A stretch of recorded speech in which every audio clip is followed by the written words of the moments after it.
Guys, special treat for the Build Show today. I am here with the master of marketing, a guy that I first met 10 years ago, and the entire reason I'm doing these YouTube videos is because this man taught me some incredible principles that I've implemented in my business and have taken me in places I didn't even expect. But you do all the work. I do the work, but I learned it all from you, David. So you took it way beyond what I ever taught you. You're doing a fantastic job, man. I love your channel. So guys, this is David Meerman Scott. Hey guys. Incredible author, incredible man. I've learned so much from him over the last 10 years.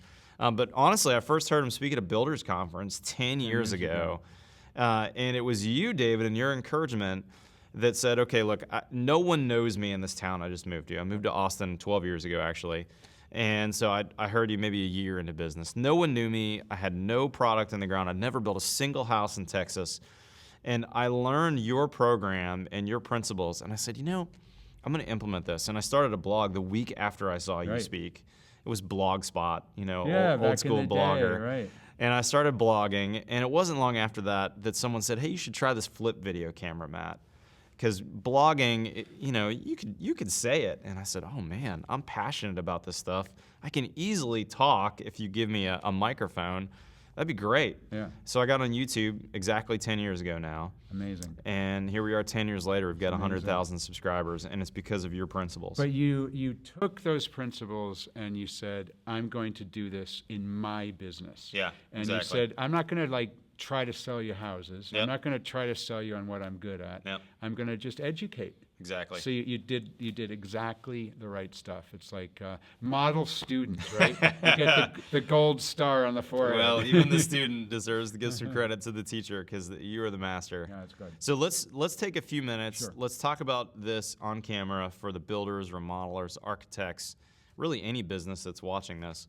And let's talk about some of those principles, Sure. and we can maybe use some stories from mine. Yeah. But I want to have people hear about some of the basic principles that maybe they could learn from this video, even. So basically, the way people buy has completely changed in the last 10, 15 years. Mm-hmm. It used to be the only way we as businesses could get in front of people was to spend a boatload of money on advertising, magazines, radio, television, newspaper, billboards on the side of the road, direct mail. All of the spending money to generate attention stuff. That's right. Or you hired agencies, public relations agencies, to try to get you quoted in the media. Mm-hmm. Or some people even door-to-door salesmen or cold calling. Yeah, right? That's right. Those are the ways you could reach people. Mm-hmm. And we're in a completely different world right now where people don't react to that form of interruption so well anymore. But the ways to reach people have completely changed because now you do it, I do it, we go to Google. Yep. We go to the search engines. We ask our friends on social networks, gee, I'm thinking about building a house. Who did you use? I love your house. That's right. And then the first thing I'm going to do is say, well, this is the person we used, this is the team we used, and I'll point to a website. In your case, I would point to a YouTube channel. That's right. It's like, holy cow, look at that YouTube channel. I can be mesmerized about all these building techniques. That's right. So it's about educating and informing rather than interrupting and selling. And I like to say it's about bringing your marketing in alignment with the ways that people buy, as opposed to what almost everyone is they're out of alignment. They're still investing in the things that used to work 15 years ago when the whole world has changed. So it's all about how you can create the sort of information that people will be interested in. So what's the first step for somebody out there watching this who's either been in business a year or 20 years, they've been maybe doing traditional advertising, or maybe they have no budget? Yeah. What's the first step that people can take? Well, the cool thing is that this is all free. It's free to put up a YouTube video. That's exactly right. It's free to do a blog post. It's free to join Twitter or Instagram or Yeah. social networks. Yeah. It's all free. So the first thing is that, and this is really hard for people because we've all grown up with advertising. The first thing is you have to have a mindset shift that says, it's not about me. It's not about my products. It's not about my services. It's not about what I'm an expert in. What it's about is what's important to the people I'm trying to reach. Yes. And what's important to them is educating them. Mm-hmm. So it's really a challenge for us not to, gosh, I want to talk about me. I want to try to sell. And that you have to rein back that challenge. That's right. So that's the first thing. The second thing is figure out what you enjoy. I mean, you very quickly realized you enjoy this medium, this video medium. And so you focused on that. But some of us, I personally like to write. I really love writing, so I've got a popular blog, and I've written 10 books, and it's about writing for me. Other people, photographs are great. So Instagram is a great social network that's optimized around photos. It's blown up, and there are people that are phenomenal phone photographers that take incredible pictures and have thousands of people that follow them. Exactly right. So I would say those are the first couple steps. Stop talking about your products and services. Think about how you can educate, and then kind of get a sense of what's the form of content I want to create that would be interesting for me.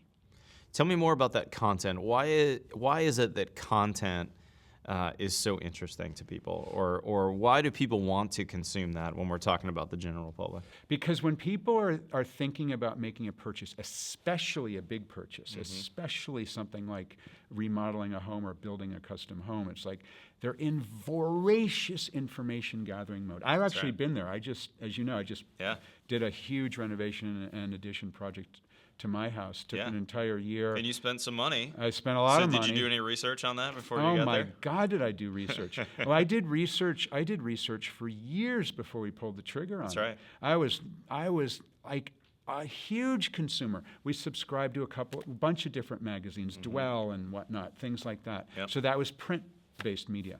We looked for various other forms of content, websites, blogs, YouTube channels, anything that we could learn. And we have a mid-century modern house. So we're focused a lot on mid-century modern and how you can do an upgrade and renovation of mid-century while still keeping the mid-century. I mean, I don't want to lose my 1958 features. Yeah, that's right.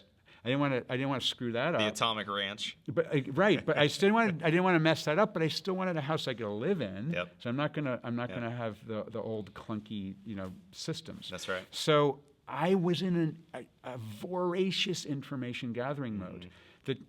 So the way that it works then is if you are putting the information out that I'm watching, I'll do business with you. That's how we found the people who supplied our floors. That's awesome. That's how we found the people who supplied the soapstone for our kitchen island and whatnot. That's how we found the people who actually rewired our original 1958 lamps. That's awesome. And it all came from content. It all came from me saying, all right, I want soapstone. Who do I go to? Well, here's this outfit out of New Hampshire. They're the people I want to work with because they've got the coolest content about soapstone, which I never heard no damn thing about before I was. And if you're not in the market for soapstone, no advertisement is ever going to entice you to become in the market for it. But as soon as you are in the market for it, that's the moment of truth. That's when people are looking. Yeah. Tell me about when you're creating content and you're starting out, how do you know what people are going to like or what's the person who's ultimately going to, how do you focus on who's the person who's going to ultimately be your buyer? So I think it's really important. I have this concept called buyer persona. So it's thinking about who are the buyers of your products or services. How can you understand deeply the problems of those buyers so that you can then create the content that will be valuable for them? That's the sort of the concept I look at.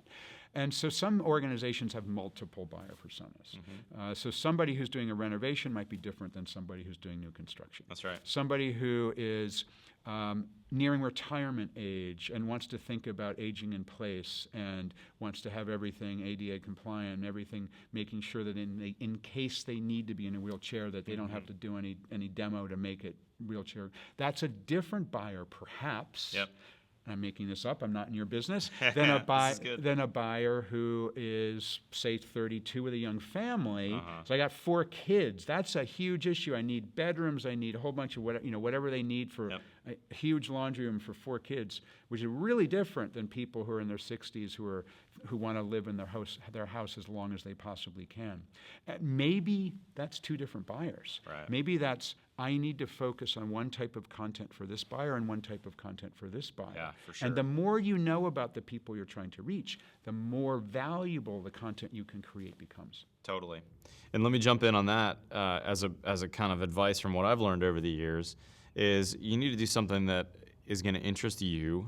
So for me, I really enjoyed YouTube. It was easy for me to talk and do those videos. I didn't particularly enjoy Facebook, for instance. And Facebook has become very pay-to-play anyway, Right, so it's it not has. really free anymore like it was when I started business. So I don't spend much time on that. On the other hand, my buyer persona actually comes from a referral, typically from an architect. You know, 90+% of my business is architects who go, I've got a client, Matt, I'm going to introduce them to you because you're a good builder.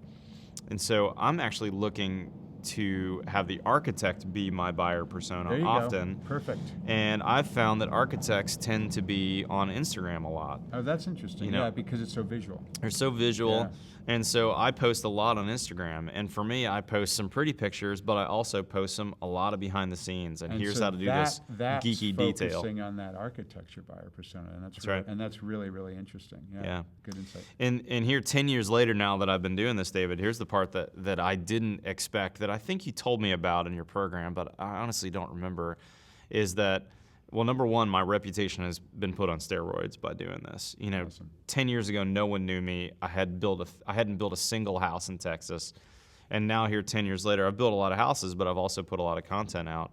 A lot of people have seen me and recognize me as the builder who's interested in building science and craftsmanship, and just generally see me as a likable, smart person. Yeah. And that's huge for a business, is having a face of the business Absolutely. with somebody who's likable and smart and you'd want to do business Absolutely. with. Now imagine, say, you've got an introduction from an architect to a potential homeowner who might hire you. That's right. And there's 4 other builders that they're also interviewing. Yep.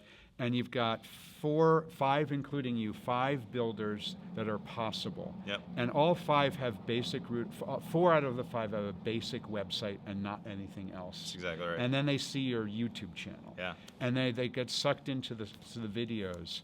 And then you have an unfair advantage going into That's exactly the right. meeting. Yeah. Because they already know you. They know your face. They know your voice. Yeah. They know how you describe things. They know that you know what you're talking about as you're talking about some of the issues you speak about in the program. Yeah. And you come with an unfair advantage. Yeah. And that's the idea of what these ideas can deliver. Yeah. So for someone who's not currently on social media, not producing content, do you have any good advice for those young guns out there that are starting their companies? Young guns.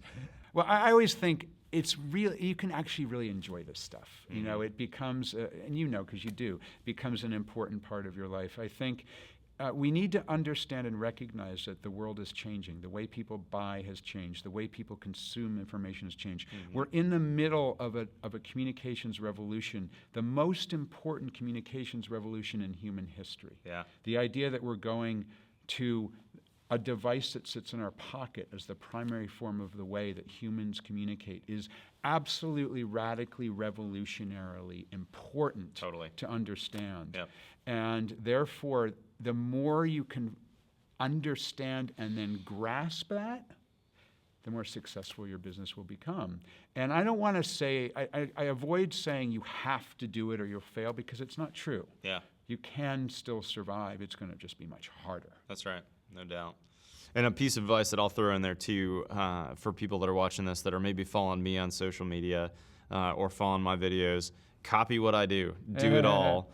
But you have to take your ego out of it. As long as it's not in Austin. As long as it's not in Austin. Well, there's some Austin builders that do it too, and they're generally good builders too. I'm friends with them. But you got to take your ego out of it a little bit. You know, what I learned from David and implemented in the first 6 months when I was producing videos that had, 200 views or 6 people that saw it on Facebook, that was just as helpful for my business as it is today when I've got much bigger numbers that are great for my ego, but are just as important for you to keep one step in front of the other and take your ego out of it. You don't need 1,000 people to hit like or 30 people to comment. If one person sees it, maybe they don't even press like on Instagram, and that's a person who's going to refer you business.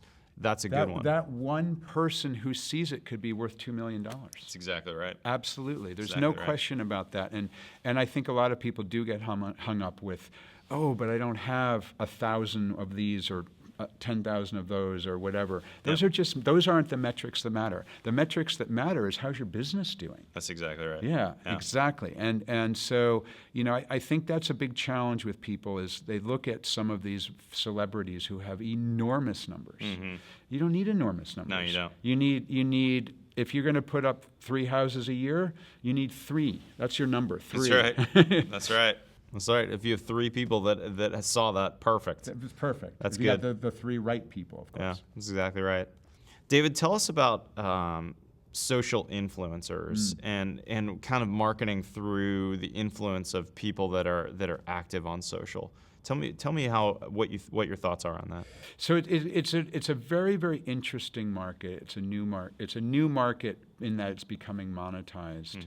Mm-hmm. You and I are both considered social influencers, which is very interesting to me.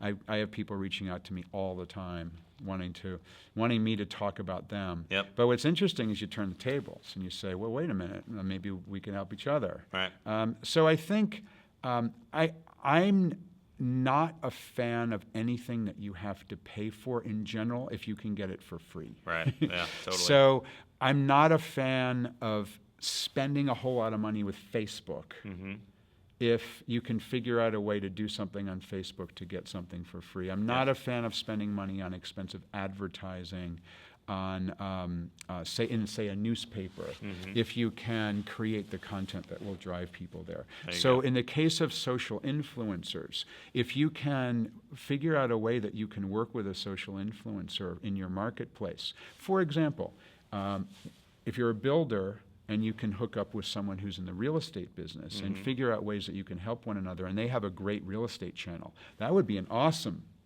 social influencer. Great partnership. But what I'm not a huge fan of is actually spending a huge amount of money to essentially advertise on someone else's channel, unless that really makes total sense. But for a lot of people, I'd just rather have you create a whole bunch of great content than focusing on how someone else can help you. Yeah.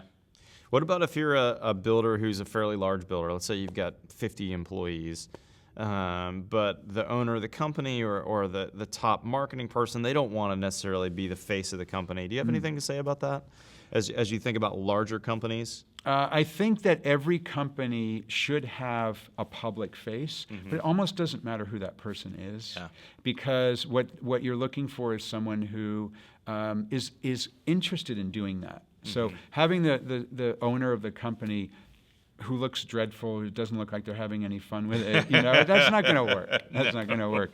But maybe the owner's son, or maybe the owner's daughter, or maybe someone who swings a hammer who just loves it. Let's make that person the face of the organization. I think that's huge. That's huge. That's absolutely doable. I have a friend on Instagram, John, who was the face of his company, ended up leaving and starting his own company. And man, he has huge social influence, and he brought all that to bear on his brand new company. And I can imagine his old company is probably quite sad that they lost him. But that's the other part about this that we're talking about, which is interesting, is your own personal brand, which I didn't expect, which I kind of have now.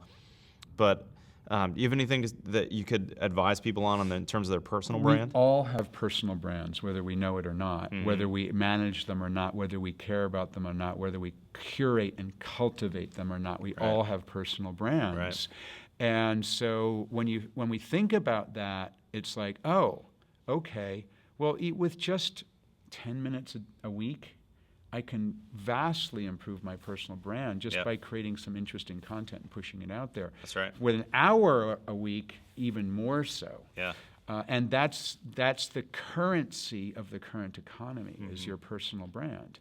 And your personal brand, if you're within a company, that becomes important. If you're on your own, if you're a freelance person, that becomes important. If you run a business, that becomes important. I think it's essential. And that's a good nugget. I want to make a quick star on what you just said there. With 10 minutes a week or with an hour a week. Yeah. I mean, that's what we're talking about here, right? It's not much time at all. It's not much time. I mean, I spent maybe 1 to 2 hours a week or less in the first 5 years doing either blogs or videos. Yeah. And it's gotten me huge success. but it's that disciplined focus of saying, look, I'm going to do this on either a daily or weekly basis, and I'm going to schedule it. I'm going to block out the time. You know, instead of just scrolling through Facebook, I'm going to take a minute and put a post up, or I'm going to do this or that, or take a video. That's huge, is scheduling that time and doing it. And I learned that from you, David. David, thank you so much for joining me. You got it. Sage advice. I mean, the principles that I learned from you, I regularly put into practice. I was disciplined about it, and I've had huge success. And I think that I'm still in the tip of the iceberg on where this could go. So it's amazing. You're doing a fantastic job. You're doing a great job. Keep it up. I will. I will keep following it. And guys, for more on David, to follow him on Twitter, to learn about how you can learn more about his principles from New Marketing Mastery, there'll be a link in the description below. Otherwise, we'll see you next time on The Build Show.